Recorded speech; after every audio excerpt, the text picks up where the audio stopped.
காவியா இப்போ மாமரம் பூ எடுக்குது, காய் வைக்குதுன்னு நிறைய பேர் கேட்டு வாங்குற விஷயம். பஞ்சகாவியா எதுக்கு யூஸ் பண்ணுறாங்க அப்படின்னு பார்த்தீங்கன்னா, வந்த நோய் போக்கும், அதாவது வளர்ச்சி ஊக்கி ப்ளஸ் நோய் எதிர்ப்பு சக்தி அதுக்கு அதிகம். அதனால தான் வருமுன் காக்கிற தன்மையும் பஞ்சகாவியாவுக்கு இருக்குது.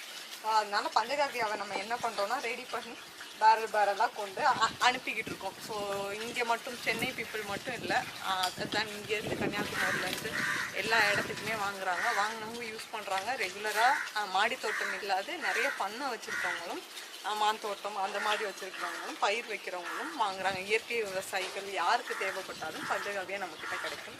நம்ம யூஸ் பண்ணுற பஞ்சகாவியாவில் யூஸ் பண்ணுற அத்தனை பொருட்களுமே நாட்டு மாட்டு பொருட்கள் மட்டுமே. வெளியேருந்து நம்ம எந்தையுமே ப்ரொக்யூர் பண்ணி நம்ம செய்யலை. பால்லேருந்து தயிர்லேருந்து தயிர்லேருந்து நெய்லேருந்து எல்லாமே நம்மக்கிட்ட வர்றது கோமியம் சாணம். அதுவும் பர்டிகுலராக யூஸ் பண்ணுற சாணம் இதுக்குன்னு பார்த்தீங்கன்னா